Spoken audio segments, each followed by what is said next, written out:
అరుదు, అట్టిది ముఖ్యము కంటే అమూల్యమైనది. ఆమె పెనిమిటిని ఆమె యందు నమ్మిక ఉంచును, అతని లాభ ప్రాప్తికి వెలితి కలగదు. ఆమె తాను బ్రతుకు దినములన్నీ అతని మేలు చేయును, కానీ కీడేమీ చేయదు.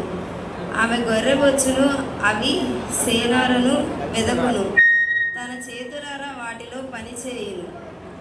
వర్తకపు ఓడలు దూరము నుంచి ఆహారము తెచ్చినట్లు ఆమె దూరము నుంచి ఆహారము తెచ్చుకొనును.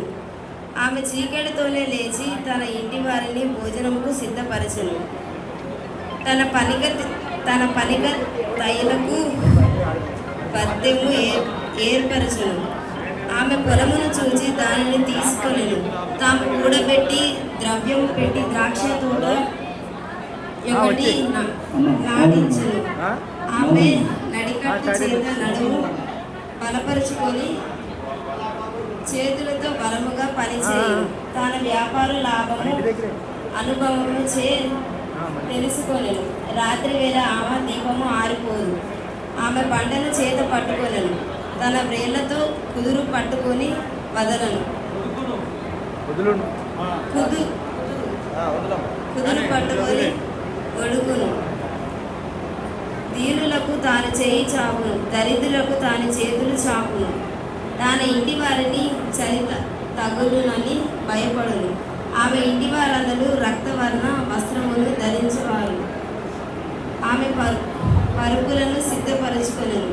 ఆమె బట్టలు సన్నని నార బట్టలు, రక్తవర్ణపు వస్త్రములు. ఆమె పెనిమిటి దేశపు పెద్దలతో కూడా కూర్చుండును. గగని యొద్ద పేరుకొని వాడే ఉండును. ఆమె నార బట్టలు లేచి అమ్మును, నడికట్టును వర్తకులకు అమ్మును. బలమును ఘనతను ఆమెకు వస్త్రములు. ఆమె రాబోవు కాలము విషమైన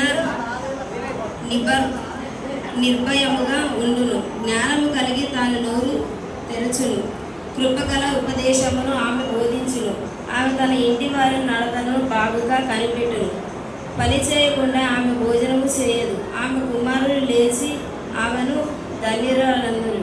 చాలామంది కుమార్తెలు ప్రతి వ్రత ధర్మము అనుసరించి ఉన్నారు, కానీ వారందరూ నీవు మించిన దానివని ఆమెను పెనిమిటి ఆమెను పొగిడెదరు. అందం మోసంకరము, సౌందర్యము వ్యర్థము. యెహోవా యందు భయభక్తులు కలిగిన స్త్రీ కొనియాడబడును. మన స్తోత్రం. చప్పట్లు కొట్టండి అందరు గట్టిగా.